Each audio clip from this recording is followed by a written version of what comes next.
बिस्मिल्लाहिर्रहमानिर्रहीम। अस्सलाम वालेकुम व्यूअर्स, कैसे हैं आप सब। मैं उम्मीद करती हूँ कि आप ठीक होंगे। आज मैं आप लोगों के लिए जो रेसिपी लेकर आई हूँ वो 6 माह से ज़्यादा उम्र के बच्चों के लिए है, जिसे बच्चे और बड़े दोनों यूज़ कर सकते हैं। लेकिन ये बच्चों के लिए बहुत ही एनर्जेटिक चीज़ है। इसे आप समर में बच्चों को यूज़ करवा सकते हैं क्योंकि इसकी तासीर ठंडी होती है। आइए अब हम रेसिपी की तरफ बढ़ते हैं। मेरी आज की रेसिपी है साबूदाने की खीर। मैंने साबूदाना लिया है। 2 चम्मच साबूदाने को पानी में भिगो लें इस तरह से, और 15 मिनट्स के लिए इसको भिगोया हुआ रहने दें। साबूदाना को भिगोए हुए 15 मिनट्स हो चुके हैं। 15 मिनट्स के बाद ये इस शेप में आ जाएगा। ऑन करें और छोटी सी देगची को चूल्हे पर रख दें और भिगे हुए साबूदाने को पानी के साथ ही देगची में डाल दें इस तरह से।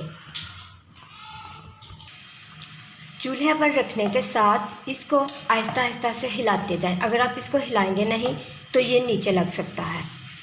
और अगर आप चाहें तो इसमें चीनी भी ऐड कर सकते हैं, लेकिन क्योंकि हम इसको बच्चों के लिए बना रहे हैं और हम इसमें डेट्स ऐड करेंगे जो कि बहुत ही एनर्जेटिक होती हैं।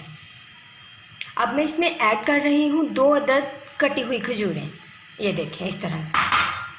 अब फ्लेम को तेज़ कर देंगे और इसको हिलाते जाएंगे। ये अच्छी तरह से गल चुका है। अब इसमें हस्बे ज़रूरत दूध ऐड करेंगे। अब हम इसमें हस्बे ज़रूरत दूध ऐड करेंगे। खीर इस तरह से पकना शुरू हो गई है, लेकिन हमने इसको बहुत ज़्यादा थिक नहीं करना क्योंकि ये स्पेशली बच्चों के लिए है। इसलिए हम इसको हल्का सा गाढ़ा होने पर इसको उतार लेंगे और ठंडा होने पर नोश फरमाएं। ये देखें हमारी खीर पककर तैयार हो चुकी है। ये देखें कितनी शानदार लुक आई है इसकी।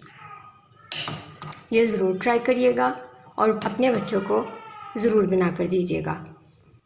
ये हमारी फाइनल लुक आ गई है। इसके साथ ही मुझे इजाज़त दीजिए। नेक्स्ट रेसिपी के साथ जल्द ही हाजिर होंगी। दुआ में याद रखिएगा। Take care.